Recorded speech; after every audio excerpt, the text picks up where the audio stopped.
In this video, I'm going to walk through my process for preparing for the colbert-ai 0.2.22 release that was released recently on August 10th. And I'm going to walk through the motivation for the release, as well as how I set up my testing scripts to make sure that the release would not break anything, and if there were changes, understand what those changes were. So the motivation for this release was mainly that transformers.AdamW has been deprecated, and this has been deprecated for a while now. However, Colbert's training.py file still imported AdamW from transformers, and this was causing this import error for folks who were using the latest transformers version. So what this was requiring as a fix was folks would have to use a older version of transformers, and if they were using transformers for anything else in their environment, this would obviously cause issues. So this was definitely a major priority. Also from Twitter, one of the contributors to Colbert mentioned that there had already been a PR merged for this fix. So that was something that was new for me, so I'm glad that they pointed this out. So this was already in the main branch. This was already taken care of. It was just a matter of pushing this to PyPy and making sure that the release was official. If we look at the actual code, it's quite straightforward. Instead of from transformers, import AdamW and get linear schedule with warmup, you're importing AdamW from torch.optim, and then the get linear schedule with warmup is still imported from transformers. And as you can see, this was already merged into the main branch. There were also some other bug fixes. There was a regex, rflag, correct git python, and setup py. There were also some improvements that were merged since the last release that we wanted to push out to PyPy as well. So the main change, as I mentioned, is that we're removing this transformers import of AdamW, and that allows people to use the latest transformers version. However, the latest transformers version uses torch greater than 2.1, whereas Colbert uses torch 1.13.1. So you can still install colbert-ai without this torch dependency, and then you can install your own torch version. What I wanted to do was I wanted to test what changes as we use more recent versions of torch. So that was my core question. What is the core functionality difference? So indexing, search, and training when using the latest torch and transformer versions with colbert-ai. And if the changes are significant, let's at least document them, and as long as the core functionality works, we can push this release out to PyPy.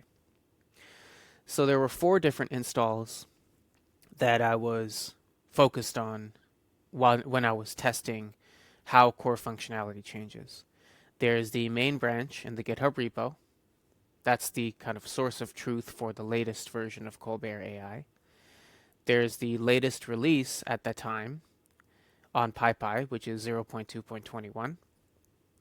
Then there was the test PyPy build that I pushed from the main branch to the test PyPy website, and that was 0.2.22.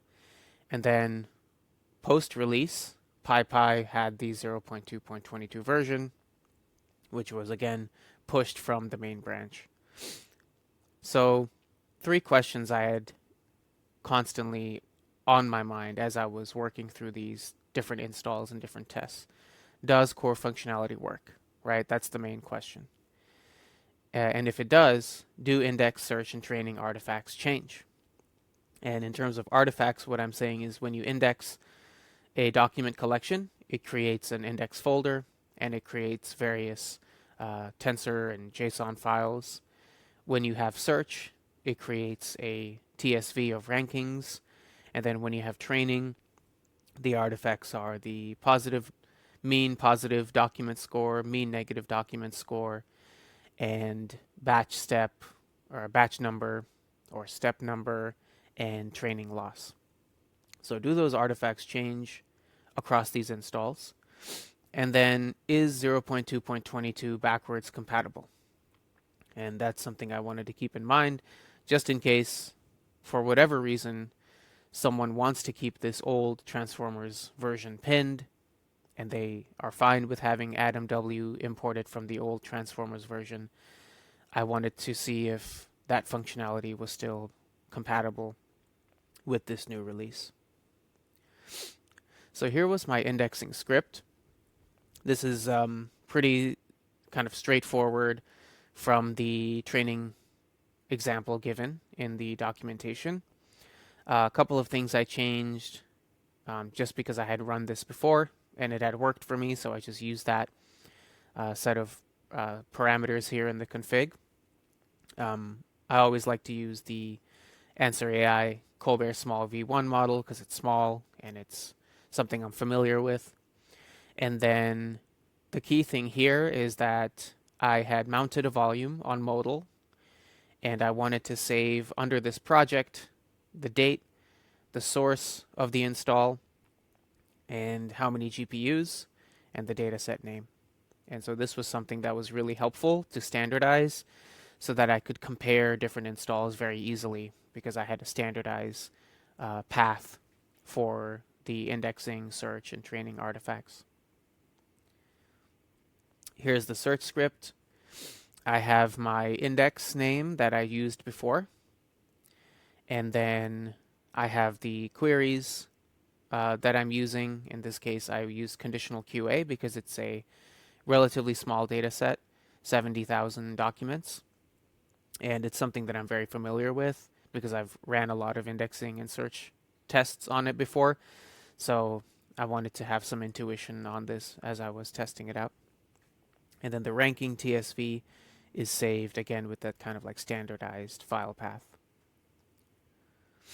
And then the training script, again, nothing really out of the ordinary, just kind of out of the box training.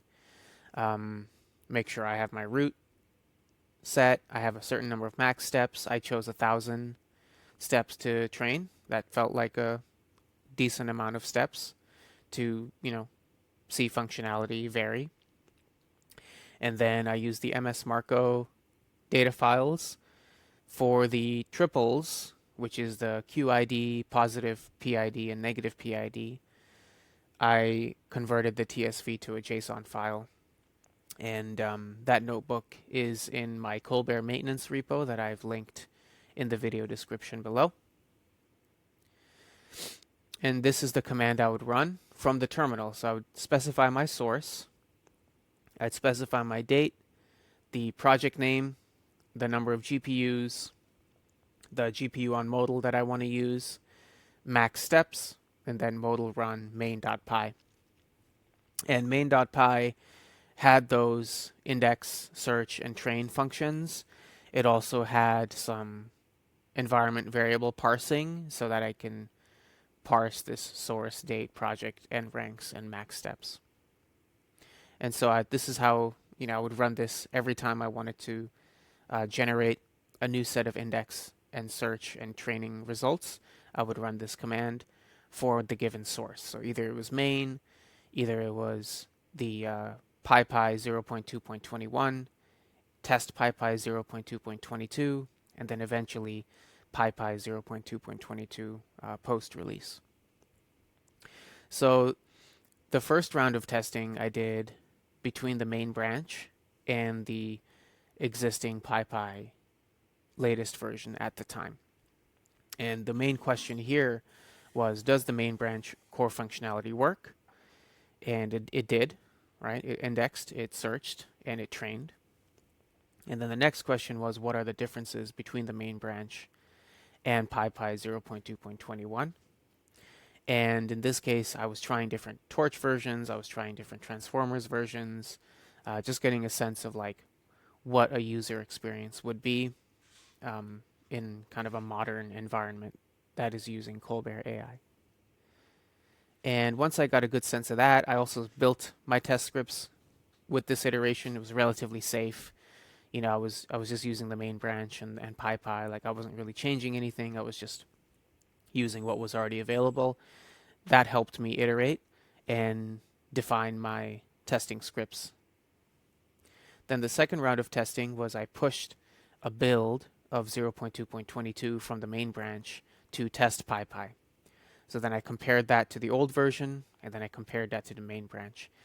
And this was more of a sanity check in the comparison to the main branch, which was asking the question, does anything change when you build your library and push it to test PyPy? And overall, nothing really changed significantly, but there were some like different dependency conflicts that I saw in terms of errors. So there was not nothing that changed, but it was not significant. And then I was testing the test PyPy version, comparing the results with the PyPy 0.2.21 version. And then once that looked good and once I had an understanding of what those differences were, I did the final round of testing. I released 0.2.22 on PyPy, compared it with 21, and then compared it with the main branch. So again, the main branch should be the source of truth. Main branch in PyPy 22 should be the same. PyPy 22 and PyPy 21 should be different. So as you can see, like at each step, I was kind of increasing the risk more and more, or increasing what I was changing more and more. But that kind of scaffolding helped me have some certainty and kind of contain what was changing between the installs. So here's my compare index script, and I use the rich library for formatting. So the first thing I'm doing is I'm checking, are all the files the same? So if I have index A and index B that are using the same number of GPUs, that are using the same document collection, and that are using the same GPU itself, do the file names match? Once that check is done, then I'm checking all the tensor shapes. So I'm grabbing all the file names that end in .pt, then I'm iterating through them. If it's a tuple, I'm checking the shape of both of the tensors that are in the file. And if it's not a tuple and it's just directly a tensor, then I'm checking the shape. And then I'm printing out whether there was a match or mismatch. And then finally, once that's checked, now I'm actually checking the values. So I'm iterating through all of my tensor files, grabbing the tensor file from index A, grabbing the tensor from index B. If it's a tuple, checking the shape, and then if the shape is equal, then I'm using torch.allClose with the default settings to see if the values are similar. Do that for the second tensor in the tuple, and then if it's not a tuple, it's just directly a tensor, then checking the tensors directly. So that's compare index. Next thing I want to do is compare my search artifacts. So I'm comparing my metrics. So I have this metrics function where I'm loading the ranking TSV, which has the QID, the PID that's relevant to it, the rank of the PID, and the score. And then I'm basically making a results dictionary so that I can feed it to the ranks run method or run class. And this basically takes each QID and makes a dictionary of PID and score mappings for every QID in the ranking. I have my QRELs that need to be formatted into a dictionary based on QID and PID. And then I pass that to evaluate, pass my run instance, and I tell it which metrics I want. And I return those metrics as well as the aggregate metrics as well as the query level metrics. And then I'm looking at each of the metrics. So does the mean recall match? Does the mean MRR match? And whether it does or it doesn't, I have some pretty prints to display green for match and red for mismatch.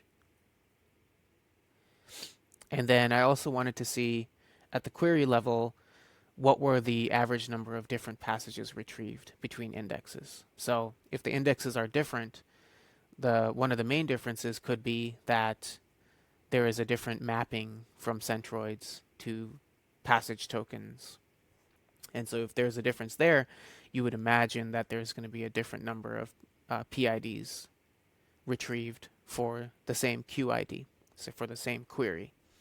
So that's what I'm doing here. So the symmetric difference is saying, what are the PIDs in A that are not in B, and what are the PIDs that are in B that are not in A. And then I'm dividing that count of different retrieved passages by the number of queries to get an average. And then the last thing I do is I look at query level metrics. So I'm looking at recall at the query level. If the recall value in my index B is greater than A, then I'm calling that an increase. If it's equal, then it's equal. If it's less than, then I'm calling that a decrease. And then I'm doing the same thing for MRR at 10.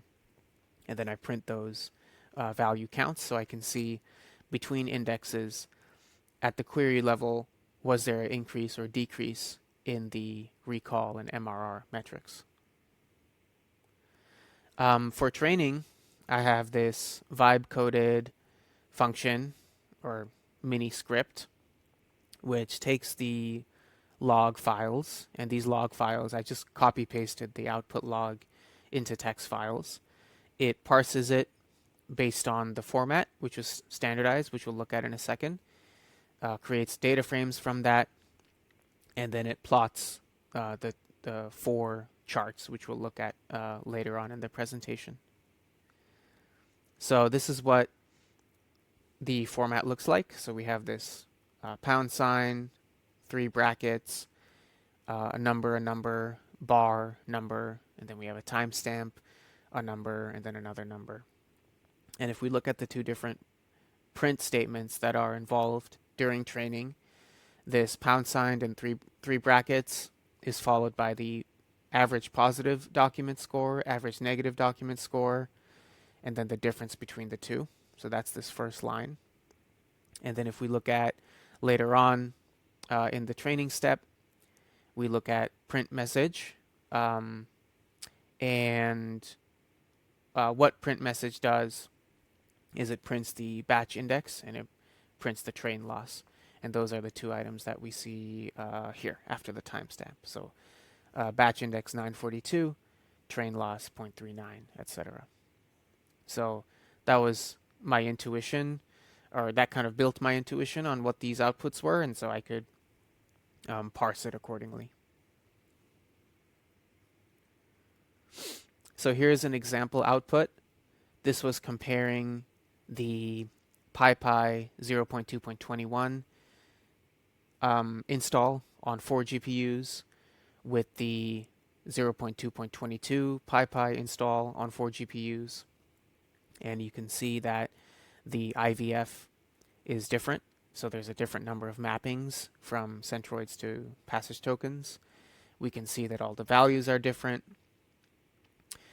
We can see that the metrics are different, both mean recall and mean MRR.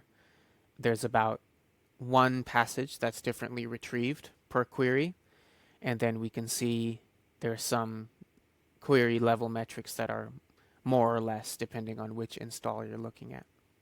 And so this is something I looked at again and again as I was running different installs, running different indexing settings, single GPU, multi-GPU, and then constantly doing these comparisons. So this also helped me build an intuition on, how these artifacts change as your install changes. Cool. So what was I looking for? Here were a few things I was looking for. So things I expected to be the same.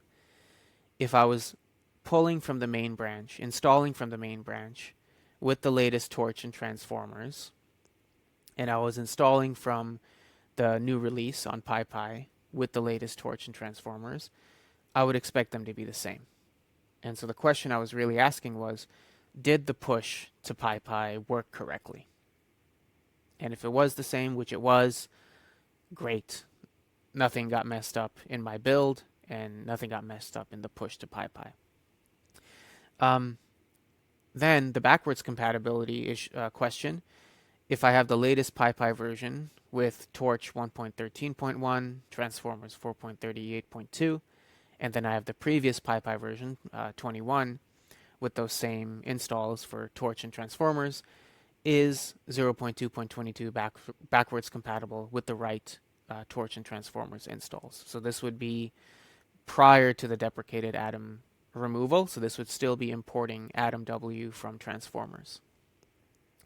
And yes, I would expect that to be the same, and it was, which means that for whatever reason, and it's not unlikely that someone might want to have these previous versions pinned, can they still, run this functionality with that pinned? And in all my tests, the answer was yes. And then what I expected to be different was the latest PyPy version with the latest Torch and Transformers, and the previous PyPy version with the old Torch and Transformers. So does changing PyTorch versions change core functionality artifacts? And does changing transformers change anything as well? And the answer here was yes. So looking at those differences between old Torch and Transformers and colbert-ai with new Torch transformers and colbert-ai, all but one of the shapes for the tensors match. The IVF is an important one because the mapping of document token embedding IDs to centroid IDs was different. None of the values matched, so there were changes. The metrics slightly changed. Mean recall actually decreased in the later with the newest versions. MRR increased, and then we also saw some query level metrics being different. The training loss with the latest PyTorch actually increased when compared to the older PyTorch.